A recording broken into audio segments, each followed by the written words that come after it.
Hello et bienvenue dans notre podcast Romantaisie et Darkcast. Moi c'est Cynthia. Et moi c'est Julie et aujourd'hui je vais interviewer Cynthia sur sa lecture de Beast of the Briar. C'est ça. Du coup elle a lu, je sais plus entre quelles lectures tu l'as lu, mais Les 3 tomes. Les 3 tomes. Oui, en plus t'as lu les 3 tomes. J'ai lu les 3 tomes, j'ai pas lu le 4e et je l'ai lu entre pendant que moi Throne of Glass, la tempête ouais. de je sais plus trop quoi, et du coup l'aube, Ouais. la tour de l'aube. Donc voilà, elle a eu le temps de lire 3 livres, donc moi j'étais en train d'en lire un. Et donc du coup voilà, je vais l'interviewer sur sa petite lecture de la saga, en sachant que du coup il y a le tome 4 qui est sorti donc en français assez récemment, du coup qu'elle n'a pas encore lu. Bah non, parce que du coup je devais passer sur Et ouais. la tour de l'aube, parce que t'as lu trop vite. C'est vrai que j'ai lu. Donc du coup il a fallu vite que j'embraye sur la suite pour pouvoir faire le podcast. Tu auras le temps de le lire prochainement, à mon avis. Et du coup, avant de commencer, on va trinquer avec notre petite boisson. Santé. Santé, notre petit jus de goyave. Oh. Qui fait très printemps du coup. C'est vraiment trop bon. J'avoue, c'est hyper fruité. Ah, ça va être compliqué si j'arrive pas à articuler. Fruité.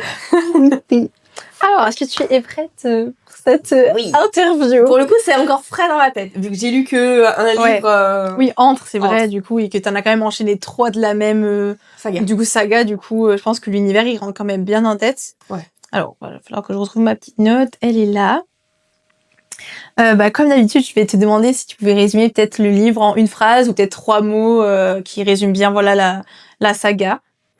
Alors par contre j'ai plus les noms de l'univers, donc c'est ça qui est bien. En gros, c'est l'histoire de Rosalia, qui est une humaine, qui a sa mère qui disparaît à ses 1 an, et son père est persuadé qu'elle a été enlevée par les Fae. Et donc en gros, son père, qui est explorateur de base, architecte explorateur, a passé toute la vie de Rosalia à chercher sa mère, à trouver des pistes pour pouvoir rentrer dans le monde des Fae, pour pouvoir retrouver sa mère. Rosalia découvre un passage, il rentre dans le monde des Fae, et découvre son père qui est emprisonné en prison. Et c'est un peu ce passage-là où je t'avais dit, ça ressemble beaucoup à La Belle et la Bête. Oui. Parce que du coup, que le père a cueilli une rose, il s'est retrouvé en prison. Rosalia a retrouvé son père et elle a fait un marchandage avec l'un des princes pour prendre la place de son père. Donc en fait, c'est une humaine dans un monde de Fae et c'est un harem inversé et derrière il va lui passer, lui arriver plein de choses. Est-ce que d'ailleurs c'est ton premier harem inversé ou t'en avais lu d'autres? En termes de saga, c'est le premier, mais j'en avais lu d'autres sous forme de webtoon. Ok. Donc le genre exact, c'est de la romantaisie ou c'est de la dark romantaisie? Il me semble que c'est de la romantaisie pure. C'est de la romantaisie pure. Ok. C'est quoi un petit peu les tropes principales de cette saga?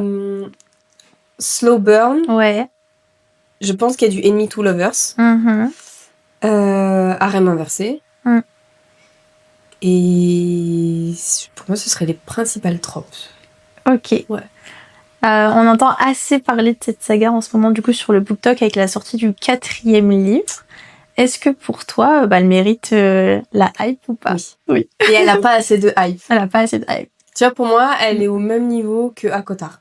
Ok. Elle mérite la hype de Akotar, parce que c'est pas du tout le même univers, c'est pas du tout à la même époque. L'histoire, elle a absolument rien à voir, parce qu'en gros, le royaume est découpé en 5 royaumes. C'est Castle Tree. Donc le royaume de Castle Tree qui est au milieu des 4 autres royaumes, c'est le royaume en gros de la reine des Fae. T'as le royaume de l'hiver, le royaume du printemps, le royaume de l'été et le royaume de l'automne. Ok. Du coup, chaque ça prince ressemble un peu au cours à son royaume. Ouais. Ok. Trop bien. De quel personnage es-tu tombée amoureuse en premier? Quel est ton book boyfriend de première vue? Et quel est ton actuel? Dur. Ezrin, le prince du printemps, ça a été le premier. Ok. C'est celui qui est casqué. Ouais, j'ai regardé hier les personnages, du coup j'ai vu qu'il était toujours représenté en armure. Ouais, c'est lui. Pourquoi c'est lui, du coup? Par son attitude. Ok. Keldarion, qui est le prince de l'hiver, fait... Alors, parce qu'il a passé un accord avec les méchants, etc. Du coup, il fait tout pour la repousser, pour pas que elle découvre que c'est son mate. Mais il est trop dans son attitude. Ah ouais? Dayton, de son petit surnom, Daytonal de son vrai nom. Ok. Lui, pour le coup, c'est le surfeur qui chope tout ce qui passe. Ok. Ça, c'est le cliché du surfeur qui chope tout ce qui passe. Un grand blond musclé. Ok. Et Faron, au début, c'était le prince qui était le plus victimisé, dans le sens où c'était le plus chétif, le moins confiant, en confiance en lui. Ouh, c'est dur à dire. Qui a très peu de confiance en lui. En fait, les 4 princes ont une malédiction, et du coup, c'est celui qui gère le moins bien sa malédiction. Ok. Et en gros, tout ça fait que c'était... Ouais, t'es moins captivé par lui jusqu'à un moment où, du coup, il prend plus de place. Ouais, il prend plus de place, il s'assume plus, etc. Donc là, du coup, tu dis, ok, intéressant. Ouais. Et mon book boyfriend actuel, toujours Ezrin. Ok, trop bien. Mais je mettrais Caspian aussi, le méchant. Ouh, stylé. Alors, oui, du coup, ton personnage préféré, je suppose que c'est un des deux? Ou pas? Perso préféré? Ouais. Je dirais Caspian. Ok. Il est très compliqué à comprendre. On dire en plus comme c'est le méchant, je suppose que c'est pour qu'il devienne ton personnage préféré, c'est qu'il doit avoir un certain développement peut-être personnel ou quoi. Tu comprends pourquoi il fait tout ce qu'il fait. Ouais. Et c'est quelqu'un qui est très calculateur. Ok. En fait, il est vachement difficile à comprendre, mais chacune de ses actions a une bonne raison. Ok, ouais, il a son but. Un peu comme Rysand dans le tome 1. Il est méchant avec Ferré, mais tu sais après pourquoi. En fait, d'un point de vue extérieur, si tu le connais pas, t'as l'impression qu'il fait des mauvaises actions, mais quand t'apprends à le connaître, en fait, tu te rends compte que finalement, c'est ça. Voilà, il est pas juste méchant sur le papier, quoi. Ouais.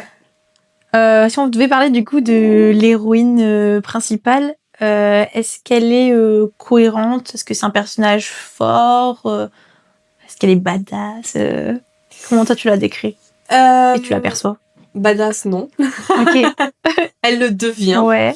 Mais de base, elle l'est pas. Elle a un énorme développement personnel. Ok, trop bien. De la petite humaine fragile avec beaucoup de trauma à un personnage qui prend beaucoup plus de place dans l'histoire, qui a un vrai enjeu aussi dans l'histoire et qui va potentiellement dénouer aussi tout le truc. J'ai beaucoup aimé comment l'écrivain, elle a construit ce personnage. Ok, trop bien. Et est-ce que tu as réussi à t'identifier à elle ou pas trop? Pour le côté fan de lecture enfermé dans sa bibliothèque. Ah, parce que aussi une fan de lecture, c'est trop drôle. J'aime trop quand les auteurs ils font ça, quand leurs héros ils sont aussi fans de lecture. C'est un peu une mise en abîme du truc. En gros, au début, elle est dans le monde des humains et elle bosse dans une bibliothèque. Ok. Et du coup, elle lit énormément. Trop bien. Et quand elle arrive dans le monde des faillés, elle découvre la bibliothèque. Et donc, du coup, elle, pour essayer de vaincre la malédiction, de trouver une solution, c'est pareil, elle lit beaucoup. Et elle lit beaucoup de livres, etc. C'est trop bien. En fait, elle vit les histoires qu'elle a l'habitude de lire. Du coup, ça doit être rigolo d'être dans la tête de cette personne, en fait. Et ce qui est trop drôle, c'est que certains moments du livre, dans ce qu'elle vit, elle fait des rapports avec des bouquins qu'elle a lus. C'est génial. Qui sont connus dans le monde normal, en quelque sorte. J'adore. C'est trop bien. J'aime trop. Si on devait parler du world building, est-ce que est-ce qu'il y a un système politique dans le world building? Est-ce qu'il est crédible s'il y en a un qui est instauré? Oui. En gros, il y a la reine des faillés qui règne sur tout, sauf qu'elle a disparu. Ok. Et donc, du coup, chaque prince gère son royaume. Mais tous les princes, à cause de leur malédiction, sont obligés de vivre à Castle Tree. D'accord. Ok. Et en fait, c'est très logique que, du coup, chaque prince administre son propre royaume. Ouais. Donc, en termes de world building, tout est cohérent, je trouve. Tout est complet et cohérent. Est-ce que les règles de magie sont-elles claires ou est-ce que c'est un peu brouillon, confus? Non, en vrai, chacun des princes a son pouvoir, qui est renforcé par ce qu'ils appellent la bénédiction. Ouais. En gros, chaque royaume, sur le successeur, le souverain en place donne la bénédiction au successeur. Okay. Et du coup, le souverain en place prend sa retraite en quelque sorte, et du coup le successeur devient roi avec la bénédiction. Et de base, ils ont des pouvoirs. Mais c'est juste que ça renforce leur pouvoir. Ok. Et en gros, toute cette construction, elle est totalement logique. Ouais. Et pareil pour le monde souterrain. Tu apprends qui est... En fait, c'est compliqué d'expliquer l'univers sans trop spoiler. Tu apprends qui est la reine du monde souterrain, les différents pouvoirs, du coup, des enfants de la reine du monde souterrain. Et en vrai, l'univers magique, il est logique, genre ça sort pas comme ça de nulle part. Ok, ouais, il est bien construit. Entre les personnages, du coup, est-ce qu'il y a une montée de la tension? Est-ce qu'elle est bien construite? Est-ce que c'est très lent? Est-ce que ça va rapidement? C'est assez lent. Alors, dès le début, tu sens qu'il y a de la tension avec chacun. Ok. Avec, du coup, les 4 princes. Et avec le méchant. Ok. Donc, tu sens qu'il y a de la tension entre les 5. Après, elle va avoir, du coup... elle va avoir ce côté de se faire draguer un peu par tous, mais de manière différente par rapport à leur caractère. Typiquement, Daytona, ils fonce droit dedans. Faron, il fait le timide, qui l'observe un peu à distance. Ezrine, ça va être le chevalier propre sur lui-même qui va faire des avances, mais en même temps il sait qu'il peut pas trop dépasser la ligne, etc. Et Keldarion qui va tout faire pour la repousser parce que du coup c'est sa mate. Et qu'il peut pas accepter le lien de mate pour une certaine raison. Et en gros, ce que j'ai quand même trouvé assez lent, mais aussi assez intéressant parce que c'est bien construit, c'est bien ficelé, c'est que pour arriver jusqu'à jouer aux cartes avec un des personnages, ça a pris quand même du temps. Genre, c'est pas sorti du chapeau d'un coup, genre elle rencontre, il se saute dessus, etc. Non, ça a vraiment pris du temps. Et tout se passe pas sur le tome 1. C'est ça aussi que j'ai bien aimé. C'est qu'il y en a un, c'est sur le tome 1. Après, les autres, ça va être plus sur le tome 2. Et en gros, c'est un peu plus réparti sur chacun des tomes. Donc, du coup, tout n'est pas réglé dans le tome 1 et toute l'histoire, elle est pas finalisée sur le tome 1. Donc ça, j'ai beaucoup aimé. Et en fait, l'évolution entre chaque personnage est différente, propre à chacun, en fait. Du coup, c'est ça. Il y en a qui vont peut-être évoluer plus rapidement dans leur relation, alors que dans d'autres, ça va prendre plus de temps. C'est ça. Et au final, elle est mate avec l'un d'eux avant les autres et tu t'attends pas à ce que ce soit lui forcément. Du coup, t'es là, ok, intéressant. Et en fait, même si tu sais, par exemple, que c'est un harem inversé, que dès le début, il y a tous les drapeaux verts disant qu'elle va finir avec tous les princes, et ben en fait, il y a un des princes avec qui elle n'est pas mate. Et tu t'y attends pas du tout. Mais il fait partie des protas? C'est un des protas principaux. Et du coup, il y a plein de rebondissements comme ça où tu t'y attends, pas forcément.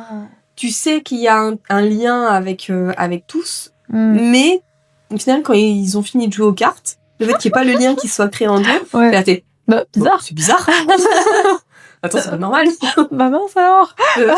C'est étonnant.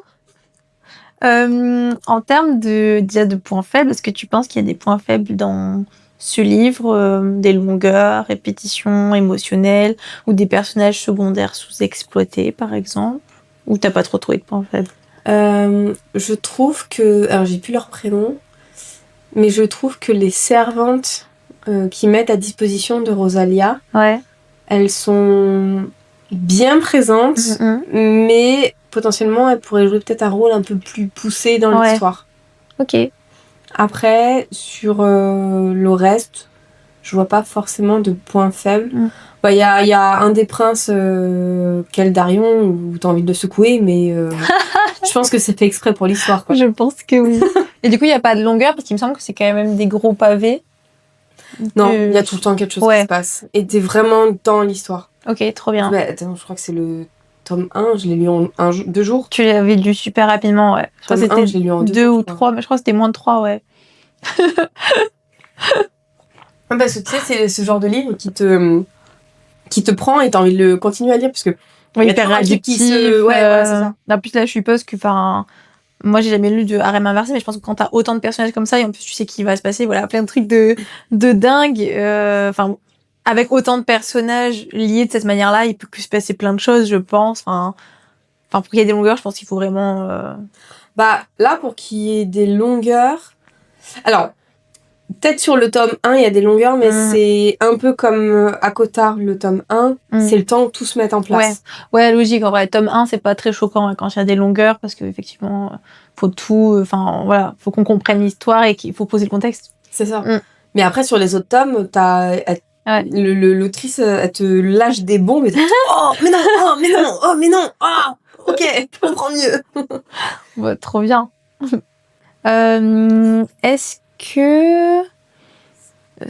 En essayant de pas trop te spoiler, mais est-ce qu'il y a une scène qui t'a peut-être le plus marqué? Là, tout de suite... cliffhanger, où vraiment tu t'es dit... Ouais, mais c'est un gros spoil. Ouais. Dis juste le livre, alors, où il y a une scène qui t'a marqué, sinon. Je crois que c'est le tome 2. Ok. Quand elle va jouer aux cartes avec l'un des princes. Ok. Est-ce qu'il y a une scène où t'as pleuré ou pas? Où tu as eu envie? Ou est-ce que c'était touchant, peut-être? Est-ce qu'il y a eu des scènes comme ça? Il y a eu des scènes touchantes. La scène du combat dans le royaume de l'automne. Okay. Il y a une guerre dans le royaume de l'automne et il y a des petits passages dedans. Un peu dur. Sans spoiler, il y a un personnage secondaire, certes, qui tient quand même sa place, sa parole, qui passe l'arme à gauche. Aïe, rip. On s'est pas quitté, mais rip. Et est-ce que, je sais pas, il y a un personnage par exemple, qui t'énerve ou de par, je sais pas, son comportement ou ses actions, est-ce qu'il y en a un que tu peux pas trop blairer? La sœur de Caspian. Il l'appelle le rossignol dans le livre. Elle est insupportable. Ah ouais? Pourquoi? Tu sais, c'est la personne qui se sent sous-évaluée par rapport à son frère. Ouais. Qui, du coup, son frère a des bons gros pouvoirs. Oui. Bien comme il faut. Cheaté, quoi. Voilà, bien cheaté. Et comme elle a besoin de prendre sa place et qu'elle veut se montrer coucou, je suis la plus forte, machin, etc. Elle veut prouver, quoi. Ah ouais, saoule. C'est une prouveuse. Ah ouais. Elle saoule. Ouais, je comprends.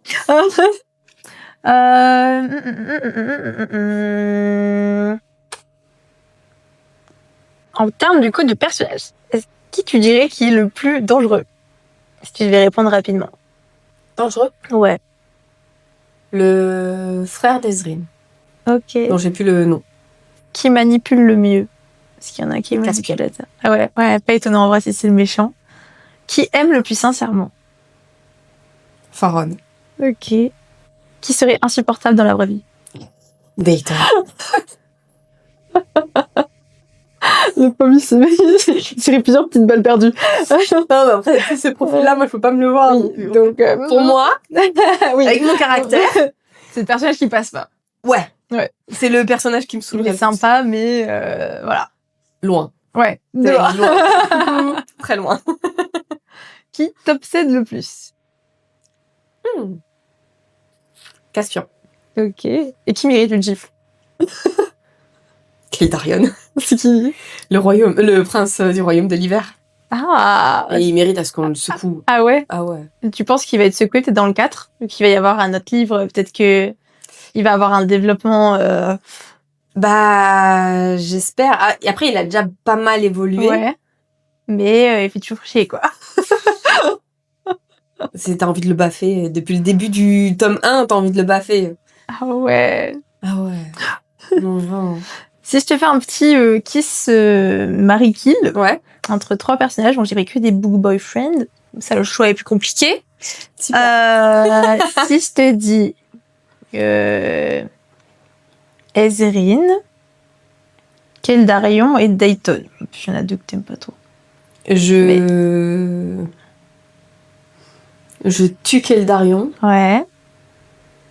Je marie Ezrin et je kiss Dayton. Ok. Et si on garde Ezrin, mais que je mets Faron et Caspian en face de lui? Je marie Caspian, je kiss Ezrin et je malheureusement tue Faron. Donc Caspian détrône Ezrin. Oui. Ah, mais tu sais, j'aime bien ce personnage. Vu que t'as lu les 3 livres, c'est lequel ton préféré? Tu les classerais comment, là, en ordre de préférence? Je dirais le 2, 1, 3. Ok, trop bien. Mais parce que le 1, comme c'est quand même tout ce qui est mis en situation dans l'univers, c'est un peu dur de le classer. Mais il mérite pas d'être en 3e position. Okay. Et il mérite pas d'être en première position non plus. Ouais. Mais je trouve que souvent dans les sagas, le 1 il est jamais en... Enfin, c'est souvent le 2 qui est meilleur que le 1. Oui, mais en même temps, le 1, c'est toujours la mise en situation, la découverte des personnages, la découverte de l'histoire, etc. Donc, en fait... Il fait qu'il y a peut-être moins d'histoire et d'aventure dans le 1 à chaque fois. Ouais, c'est ça. Et puis, du coup, c'est compliqué de mettre le 1 en 1, vu que c'est la création de l'histoire et c'est que tu rentres dans l'histoire. Après, si je prends Fièvre les Fiers, pour le coup, le 1, c'est un banger. Ah ouais? Non, c'est fou. Je trouve que c'est rare. Du coup, est-ce que tu as une note globale sur 5 à donner à cette saga pour le moment? 4,75. Ouh. On peut dire 5. Est-ce qu'avec le 4, selon comment il est, ça pourrait aller sur 5 sur 5? Je pense. J'avais commencé à lire les premiers... oui, c'est vrai. Les premiers chapitres. Et je pense. Ok, trop bien. Et du coup, est-ce que tu as des théories pour donc la prochaine lecture, le prochain tome? C'est un peu compliqué parce que du coup, si je donne les théories, je spoil un peu beaucoup. Ok, au pire, on va dire ceux qui n'ont pas lu la saga, vous pouvez couper l'épisode à partir de maintenant. Pensez à vous abonner avant. Voilà, abonnez-vous, mettez-nous des commentaires et vous pouvez aller voir les théories une fois que vous aurez terminé le 3. Pour ceux qui ont déjà lu les 3 tomes, on vous laisse écouter les théories et partager aussi les vôtres. Théorie numéro 1, quand le tome 3 il se termine, toi tu t'en fiches? Tu vas le lire? Moi je m'en fiche, je pense peut-être, mais si je les lis, ce sera dans longtemps, j'aurai le temps d'oublier. Hein. Okay, en gros, le tome 3 se termine par le frère de Ezrine capture Rosalia. Ouais. Attends, Rosalia, c'est qui du coup déjà? La prota oui. principale. Ok, ouh.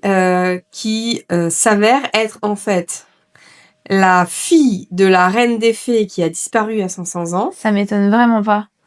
Quand t'as dit la reine des fées, je me dis, c'est la maman de... la prota. En plus, elle a disparu. Bizarre. Ouais, mais tu sais où elle est. Parce qu'en gros, le tome 3 se termine par là où est la mère. J'ai essayé de pas spoiler le max que je peux, de pas spoiler, mais voilà. Et Ezrine, plus de nouvelles, il se barre de son côté. Ok. Keldarion, pareil, il se barre de son côté. Ok. Et les deux... Enfin, le seul qui va dans le royaume, c'est Dayton, qui va rechercher, du coup... Enfin, qui va essayer de la sauver. Et Faron, qui doit gérer les galères qu'il a dans son royaume de l'automne. Ouais. Parce qu'en gros, le royaume de l'automne continue de se faire attaquer. Ok. Pour, justement, qu'il se concentre pas sur aller chercher Rosalia. Donc du coup, la théorie de ce que je pense que ça va être Caspian qui va la sauver. Ok. Parce que c'est pareil, on apprend une dinguerie à la fin du tome 3. Donc je pense que c'est Caspian qui va aller la sauver, qu'il y aura un combat entre Caspian et Ezrine. Parce que les deux ne peuvent pas se voir. Ok, intéressant. Je sais pas si les deux vont s'en sortir. Ah ouais? Ah, tu penses qu'il pourrait y avoir quelqu'un qui meurt dans les protagonistes vraiment principaux? Je sais pas si c'est le style de l'autrice ou pas, mais vu comment Ezrine voue une haine féroce à Caspian, du coup, pas non plus... je me dis que ce serait pas déconnant. Ça pourrait être envisageable, ouais. C'est chaud, hein. Bah... Tu penses c'est qui gagne entre les deux s'il y a un combat à mort? Caspian. Bye bye, Ezrine. Et plus de pouvoir, en fait. C'est vrai. Ezrine, il a peur de son pouvoir. Et il a perdu la bénédiction parce que du coup, son frère lui a prise. Aïe, oui, il est pas dans une bonne situation du tout, lui. Après, c'est un très bon combattant sans pouvoir. Ok, mais forcément, s'il est en face de quelqu'un qui a des pouvoirs, du coup, la balance penche pas vers lui, quoi. Voilà, c'est ça. Mais en fait, j'ai des théories sans forcément avoir des théories parce que du coup, tu restes un peu sur ta faim et tu sais pas trop ce qui va se passer sur le 4. Tu sais pas si... Pour moi, il va pas réussir à envahir les 3 royaumes, le frère de Ezrine. Ok. Peut-être qu'il va réussir à en envahir 2. Ouais. Bah, déjà, il a envahi le printemps et là, il est sur l'été. Mais je pense pas qu'il va réussir à s'étendre plus que ça parce que du coup, Keldarion est rentré dans son royaume, Faron est dans son royaume. Et bah, du coup, ça veut dire que l'été et le printemps peuvent potentiellement se liguer contre lui. Ok. Après, est-ce que la reine, elle va pas réapparaître vu qu'on sait où elle est parce que quelqu'un va potentiellement aller la sauver? Il y a plein de possibilités en fait. Ah ouais. C'est vraiment, c'est un livre que je conseille fortement. Tu conseillerais à quel type, par exemple, ouais, quel type de personne? Est-ce que par exemple ça peut être une entrée dans la romantasy ou pas du tout? Est-ce qu'il vaut mieux avoir lu d'autres choses avant? Ça peut être une entrée dans la romantasy, par contre si t'es comment dire? Si t'es sensible à tout ce qui est spicy. Ah oui, c'est vrai qu'il y en a des fois qui recherchent pas forcément. Après, ça va être compliqué. Je pense que quand tu dis que tu vas lire un harem inversé, bon, tu sais quand même à quoi t'attendre. Oui. J'espère. Ce serait un peu bizarre s'il y aurait zéro scène de smut spicy dans un harem inversé. Bon. Mais ouais, là j'ai envie d'avancer un peu plus sur le tome 4. Et peut-être que là j'aurai un peu plus de théorie sur la fin. Mais c'est vrai que le tome 3 en fait se termine d'une telle manière que bah tu sais pas si tu vas réussir enfin, moi j'ai pas forcément eu des théories de fou qui sont sorties. Peut-être que Rosalia va réussir à se sauver toute seule, vu tout l'étendue des pouvoirs qu'elle a, mais en même temps, elle arrive pas à gérer ses pouvoirs, elle arrive pas à faire appel à ses pouvoirs.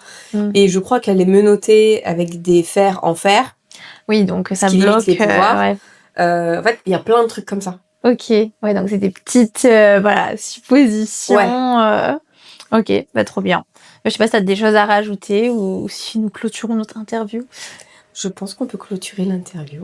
Très bien, bah alors n'hésitez pas, du coup en commentaire, dites-nous ce que vous en avez pensé de la saga si vous l'avez lu. N'hésitez pas vraiment à nous partager vos théories pour que du coup Cynthia puisse répondre à vos commentaires et peut-être ça lui donnera des idées aussi à potasser de théories tout simplement. Pensez à vous abonner, que ce soit sur cette chaîne-là ou aussi du coup sur Spotify. Et on vous souhaite, je pense que j'ai rien oublié, on vous souhaite une bonne journée et très bonne lecture à vous. Bonne lecture!